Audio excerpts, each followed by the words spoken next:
নমস্কার, আমার গল্প পাঠ আসরে আপনাকে স্বাগত জানাচ্ছি।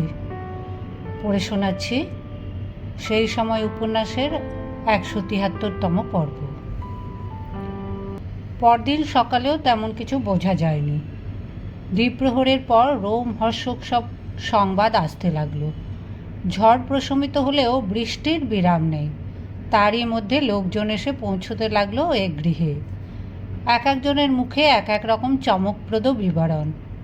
সত্যি বুঝি এক প্রলয়ের মহড়া হয়ে গেছে গত রাত্রে এই শহরের বুকে।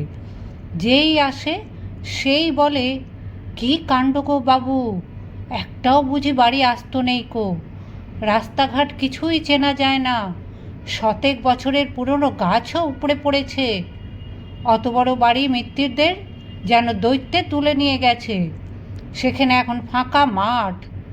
একজন বলল, আমি কাল রাতের বেলা আকাশ দিয়ে একটা নৌকো উড়ে যেতে দেখেছি।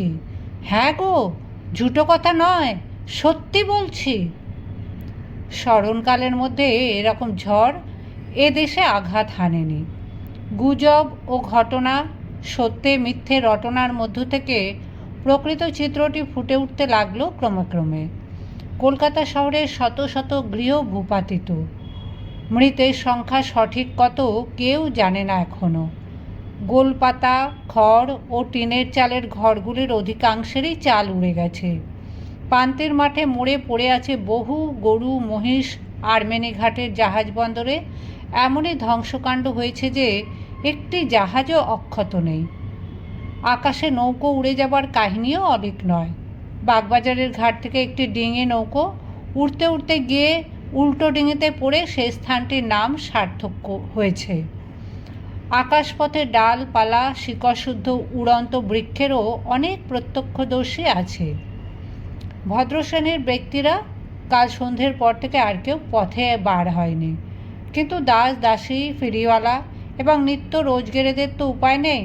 তারা আজও বৃষ্টি মাথায় করে ঘোরাঘুরি করছে। তাদের মুখ থেকে শোনা যাচ্ছে বিভিন্ন এলাকার সংবাদ। এক আনাজওয়ালি স্ত্রীলোক এসে হাউ হাউ করে কেঁদে পড়ল। তার 4 বছরের খোকাটিকে পাওয়া যাচ্ছে না। সর্বনেশের ঝড় খোকাটিকে উড়িয়ে নিয়ে গেছে। ঝটিকার বেগ কত প্রবল হলে মানুষ পর্যন্ত উড়ে যেতে পারে তা চিন্তা করে সকলে তাজ্জব। এমন আর কখনো শোনা যায়নি। তার কান্না কেউ থামাতে পারে না। এছাড়া দুধওয়ালা, ছোলাওয়ালা, তেলের কলু, মাছারের মেছুনি ইত্যাদি সকলেরই বাড়ি ঘর নিশ্চিহ্ন। সকলেই দুঃখের কথা বলতে চায়, কিন্তু কে কার কথা শুনবে? নবীন কুমারদের প্রাসাদটি 3 পুরুষের, বেশ মজবুতভাবে গড়া, তাই বিশেষ কোনো ক্ষতি হয়নি। একটি মহলের দেয়াল ভেঙে পড়েছে। পেছন বাড়ির ভৃত্যদের গোলপাতার ঘরগুলি নিশ্চিহ্ন। গঙ্গানারায়ণ বড় বাঁচা বেঁচে গেছে গত রাত্রে। ওই দুর্যোগের মধ্যে অতখানি পথ এসে সে খুবই ঝুঁকি নিয়েছিল। অবশ্য ঝড় সবচেয়ে বেশি রুদ্র রূপ ধারণ করেছিল মধ্যরাত্রের পর। নবীন কুমারের দান খ্যাতি অনেক দূর পৌঁছেছে বলে বহু বিপন্ন মানুষ এসেছে সিংহ ভবনের সাহায্য প্রার্থনা করতে। একসঙ্গে অনেকের আর্ত আকুল প্রার্থনায় কারুর কথাই ঠিক মতন বুঝতে পারা যায় না। বারমহলের দ্বিতলের একটি কক্ষের জানালার ধারে দাঁড়িয়ে নবীন কুমার চেয়ে আছে সেই জনতার দিকে। সদরের ঠিক বিপরীত দিকে ছিল পুরনো আমলের আস্তাবলখানা। নবীন কুমার চেয়ে আছে বটে, কিন্তু দেখছে কিনা সন্দেহ। তার দৃষ্টি উদাসীন। একভাবে ঠায় দাঁড়িয়ে আছে প্রায় 1 ঘন্টা, কিন্তু কোনো রকম প্রতিক্রিয়া নেই। তাদের বাড়ির সদরের ঠিক বিপরীত দিকে ছিল পুরনো আমলের আস্তাবলখানা। নবীন কুমারের পিতামহ কিছুদিন কোম্পানির ফৌজের ঘোড়ার যোগানদারের কাজ করেছিলেন। তারপর সেখানে কয়েকটি ছোট ছোট ঘর নির্মিত হয়ে রাজমিস্ত্রিদের একটি আস্তানা গড়ে উঠেছিল। সেই সব কটি ঘরের ওপর পড়ে আছে বিশাল একটি আম গাছ। ওই আম গাছটিকে নবীন কুমার তার জন্ম থেকে দেখছে। তার পিতামহের আমলের গাছ, আর ওকে দেখা যাবে না। একসময় গঙ্গানারায়ণ এসে বলল, ছোটকু, তুই এখানে, আর আমি তোকে সারা বাড়ি খুঁজে বেড়াচ্ছি। নবীন কুমার জ্যেষ্ঠ ভ্রাতার দিকে ফিরে দাঁড়ালো, কোনো কথা বলল না। গঙ্গানারায়ণ বলল, এদের চিৎকার আর চেঁচামেচিতে তো আর কান পাতা যায় না, কি করা যায় বলতো? নবীন কুমার গঙ্গানারায়ণের চোখে চোখ রেখে এখনও নিঃশব্দ রইল। তুই কি বলিস, এদের কিছু দেওয়া হবে? এবার নবীন কুমার বলল, সে তুমি যা ভালো বুঝবে, তবু তোর একটা মত না নিয়ে তো কিছু করতে পারি না। আমার আর মত কি? এরা এসে কেঁদে পড়েছে, কিছু না দিয়ে চক্ষু বুজে রইলে এবারই সুনাম হানি হয়। জনা 30-40 এসেছে। আমি বলি কি, ওদের 10টা করে টাকা অন্তত দিয়ে দেওয়া হোক। বেশ তো, তুই মত দিচ্ছিস তো, তাহলে এখনই দেওয়া শুরু করি। নবীন কুমার ঘাড় হেলন করল। গঙ্গানারায়ণ যেতে গিয়েও ফিরে এসে বলল, ও আর একটা কথা, কোচওয়ান কলিমুদ্দিন সাংঘাতিক খবর এনেছে। ও বাড়িতে নাকি ভীষণ অবস্থা, ছাদ ভেঙে পড়েছে একদিকে। ও বাড়ি? বিন্দুদের বাড়ি, মানে জ্যাঠাবাবুদের বাড়ি। একবার তো সেখানে যেতে হয়। তুমি যাবে? যাও। তুই যাবি না? না। সেটা কি ভালো দেখায়? জ্যাঠাবাবু ভাববেন এই বিপদের সময় আমরা কেউ গেলুম না। লোকজন পাঠিয়ে দাও, সত্যিকারের কতটা বিপদ হয়েছে জানো আগে। ঠিক বলেছিস, তাই করা যাক বরং। গঙ্গানারায়ণ এবার ব্যস্তভাবে বেরিয়ে যেতে উদ্যত হতেই নবীন কুমার বলল, দাদা শোনো, তুমি যখন এই লোকগুলোকে কিছু সাহায্য করতেই চাইছো, তখন 10 টাকা দিও না। 10 টাকা দেবো না? তবে কত দেবো? 5? অন্তত 100 টাকা করে দাও। 100? তুই বলিস কি? আরও কতজন আসবে তার ঠিক আছে? 5 টাকায় ঘরের ছাউনি হয়ে যায়, আর 5 টাকায় মাসখানেকের খোরাকি। তুমি আমাদের বাড়ির সুনামের কথা বলছিলে, 100 টাকা না দিলে কি সে সুনাম থাকে? খবর পেয়ে যদি আরও দলে দলে লোক ছুটে আসে। সবাইকে দিও, কেউ যেন ফিরে না যায়। কনিষ্ঠ ভ্রাতার প্রস্তাবে গঙ্গানারায়ণ একেবারে বিমূঢ় হয়ে গেল। এ ছেলেটা বলে কি? এরকম দানছত্র খোলা কি সম্ভব? 100 টাকা হাতে হাতে পাওয়া যাচ্ছে শুনলে শহর শুদ্ধ লোক ধেয়ে আসবে না? তুই কি ঠিক মতন ভেবে বলছিস ছোটকু? দাদা, তুমি আমার মত জিজ্ঞেস করলে কেন? তুমি তো নিজের ইচ্ছের মতন যা খুশি করতে পারতে। তবিলে যদি অত টাকা না থাকে তখন?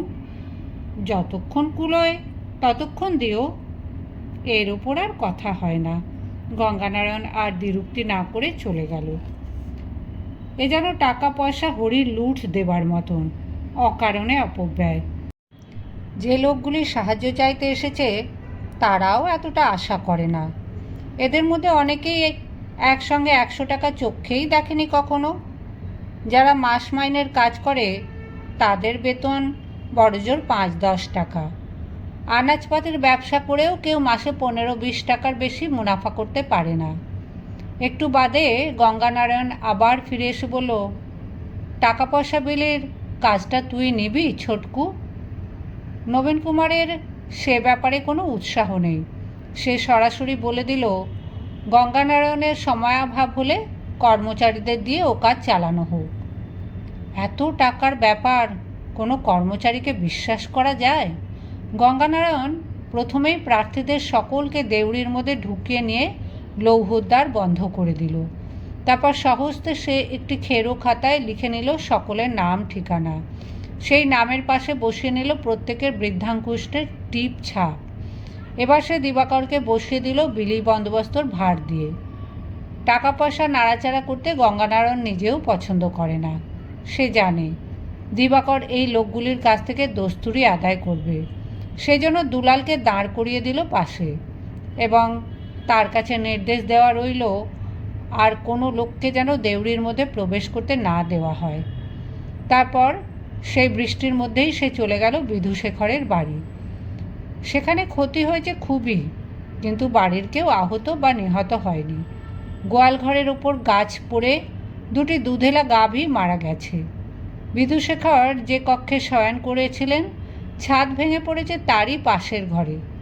গঙ্গানারায়ণ দেখে চমৎকৃত হয়ে গেল যে অসুপ্ত শরীর নিয়ে বিধুশেখর আবার উঠে দাঁড়িয়েছেন এবং স্বয়ং তদারক করছেন সব কিছু। বিশেষ বিচলিতও মনে হলো না তাকে। গঙ্গানারায়ণের দিকে এক চক্ষু দিয়ে একটুক্ষণ তাকিয়ে রইলেন তিনি। তারপর জিজ্ঞেস করলেন, তোমাদের বাড়ির খবর কি? আমি নিজেই যাচ্ছিলুম একটু পরে। পরদিন সংবাদপত্রগুলিতে ফলাও করে প্রকাশিত হলো এই দুর্যোগের বিবরণ। ক্ষয়ক্ষতির পরিমাণ যে কত তার ইয়ত্তা নেই। ইংরেজি সংবাদপত্রগুলিতে শুধু সাহেব পাড়ার ধ্বংসচিত্রই ছাপা হয়েছে। কোথায় কোন সাহেবের বাড়ির বাগান নষ্ট হয়েছে, কতগুলি জাহাজ ডুবি হয়েছে, সরকারি সম্পত্তি নষ্ট হয়েছে কত, সেই সব কথাই সাত কাহন। যেন এ দেশটি সাহেবদেরই। নেটিভদের বাড়ি ঝড়ে উড়ে গেল কিংবা কয়েকশো মানুষের অপঘাত মৃত্যু হলো, তাতে কিছু যায় আসে না। বাংলা মাসিক সাপ্তাহিক পত্রিকাগুলিও অতি দ্রুত বিশেষ সংস্করণ বার করলে, কিন্তু শুধু হা হুতাশে ভরা। ইংরেজদের মতন রিপোর্টিং এ ধারায় তারা রপ্ত নয়। পরিসংখ্যান কিংবা প্রত্যক্ষদর্শীর বিবরণ দেওয়ার বদলে তারা শুধু উচ্ছ্বাস প্রকাশেই বেশি পারঙ্গম। দু একটি পত্রিকা আবার মুদ্রিত করেছে জ্যোতিষীদের ভাষণ। আমরা পূর্বেই তো কহিয়াছিলাম যে ইংরাজি 64 সনে এক প্রলয়ঙ্কারী ঝঞ্ঝাবাত আসিবে, তাহাতে মানুষ গবাদি পশু যে কত প্রাণ হারাইবে তাহার সীমা পরিসীমা নাই। এ বৎসরে দুঃসময়ের করাল ছায়া ঘনাইয়াছে এ জাতির ভাগ্যাকাশে। শনি বক্রী হইয়াছেন অশ্লেষা ও মঘার যোগাযোগে। আমরা পূর্বেই কহিয়াছিলাম যে এইসব কলির 5 পোয়া পূর্ণ হইবার লক্ষণ। অসীম বিরক্তিতে সব পত্রিকাগুলি মেঝেতে ছুঁড়ে ফেলে দিল নবীন কুমার। সে পরিদর্শক নামে ভূতপূর্ব দৈনিক সংবাদপত্রের ভূতপূর্ব সম্পাদক। জেগে উঠেছে তার ভেতরের সাংবাদিক চরিত্রটি। এখন পরিদর্শক পত্রিকা চালু থাকলে সে দেখিয়ে দিত রিপোর্টিং কাকে বলে। কিন্তু এই পোড়া দেশ তার পত্রিকা পছন্দ করল না, কেউ গ্রহণ করল না। ওই পত্রিকার জন্য সে কত অর্থ ব্যয় করেছে বলে সকলে তাকে মনে করে নির্বোধ। চলে কিনা এসব পত্রিকা? এরা সকলেই হয় সাহেবদের পাটচাটা অথবা নিয়তিবাদী। তার মনে হলো হরিশের কথা। শহরবাসীর এই দুঃসময়ে হরিশের লেখনীর কত প্রয়োজন ছিল। কেউ হরিশের শূন্যস্থান পূর্ণ করতে এলো না। হিন্দু প্যাট্রিয়ট এখনও চলছে। নবীন কুমারই তার সত্ত্বাধিকারী, কিন্তু সে নিজে কিছু আর দেখে না। মধুসূদন ইউরোপে চলে যাওয়ার পর কৃষ্ণদাস পালি ওই পত্রিকার পুরো দায়িত্ব নিয়েছে। কয়েক মাস নবীন কুমারের মনে যে ক্লৈব্য জন্মেছিল, এই ঝড়ে যেন তা উড়িয়ে নিয়ে গেল। দিনের পর দিন সে নিজের পালঙ্কে শুধু শুয়ে থেকেছে, কারোর সঙ্গে বাক্য বিনিময় করতে চায়নি। বসত বাটিতেই মদ্যপান চালু করে দিয়েছিল পুরোপুরি, যেন জীবন সম্পর্কে তার আর কোনো আগ্রহ নেই। আবার সে জেগে উঠল। বেলা 10টায় সে হাঁক দিয়ে বলল, দুলাল, গাড়ি জুততে বল। দুলাল জানালো যে এখনও পথঘাটে গাড়ি চালাবার কোনো উপায় নেই। বৃষ্টি প্রশমিত হয়েছে বটে, কিন্তু সব পথই ভাঙা বাড়ি আর উৎপাটিত বৃক্ষে পরিপূর্ণ। সে নিজে অনেকখানি ঘুরে দেখে এসেছে। নবীন কুমার বলল, বেশ, আমি তবে পায়ে হেঁটেই বেরোবো, তুই তৈরি হয়ে নে। দুলাল সভায় জিজ্ঞেস করলো, এমন দিনে কোথায় যাবেন ছোটবাবু? নবীন কুমার বলল, যাব বরানগরে। কাজকর্ম করতে হবে না, সব কিছু দিনের পর দিন ফেলে রাখলে চলবে? বরানগর পায়ে হেঁটে? কেন, যাওয়া যাবে না? কেউ যাচ্ছে না? সবাই কি ঘরের মধ্যে সেঁধিয়ে বসে আছে? যাওয়া যাবে না কেন, অনেকেই যায়, কিন্তু এ বাড়ির কোনো মানুষ কোনো দিন দিবাকালে পায়ে হেঁটে বেরিয়েছে নাকি? জোড়াসাঁকো থেকে বরানগর পর্যন্ত পায়ে হেঁটে যাবেন তো পথে লোকজন চক্ষু কপালে তুলে বলবে না, ওই যাচ্ছেন রামকমল সিংহের ছেলে নবীন কুমার সিংহি। এই জল কাদা আর আদার পগারের মধ্যে দিয়ে উনি হেঁটে হেঁটে যাচ্ছেন কি গো, বৈরাগী হয়েছেন নাকি? কারোর নিষেধে গ্রাহ্য করল না নবীন কুমার। তার চোখ মুখের চেহারাই সম্পূর্ণ পরিবর্তিত হয়ে গেছে। সে আবার আগেকার মতন জেদি ও চঞ্চল যুবা। ধুতিতে মাল কোঁচা মেরে নিল, তার উপর সাধারণ একটি কুর্তা, হাতে ছড়ি, পায়ে কালো বার্নিশ করা পাম্প শু। নিচে নেমে এসে সে দুলালকে বলল, চ। লোকের মুখে শোনা কিংবা সংবাদপত্রের বিবরণ পাঠের সঙ্গেও চাক্ষুষ দেখার অনেক তফাৎ। যতটা সে কল্পনা করেছিল, ধ্বংসের রূপটি তার চেয়েও ভয়াবহ। একটি গৃহ বুঝে অক্ষত নেই, একটি বৃক্ষ হয়তো পুরোপুরি অটুট নয়। পথ চলা সত্যিই দুষ্কর। অতি প্রয়োজনে কোনো কোনো ভদ্র গৃহস্থ পালকি নিয়ে বার হয়েছিল। এরকম পথ দিয়ে চলা পালকি বেহারাদেরও অসাধ্য। মাঝপথে তারা সবারই নামিয়ে দিয়েছে। পথ পরিষ্কার করা কিংবা আর্ত বিপন্নদের সাহায্য করার কোনো উদ্যোগই নেই সরকারের। কিংবা কে জানে, যাবতীয় উদ্ধার কার্য বুঝি চলছে সাহেব পল্লীগুলিতে। নেটিভ টাউন বিষয়ে চিন্তা করার এখনও সময় আসেনি। নবীন কুমারের মনে হলো সমস্ত নগরীটি একটি ধ্বংসস্তূপ। তার মাঝখানে সে দাঁড়িয়ে আছে। চারিদিকে দৃষ্টিপাত করতে করতে তার চোখের সম্মুখে ভেসে উঠল অন্য একটি চিত্র। যা কিছু প্রাচীন, যা কিছু ঠুনকো, সব খসে গেছে। আবার গড়ে উঠেছে এক নতুন দেশ, সুন্দর, উজ্জ্বল। মানুষের মনে নতুন আশা। সব কিছুর সঙ্গে মানানসই করে নিতে হলে জীবনটাকেও তো নতুন করে নিতে হবে।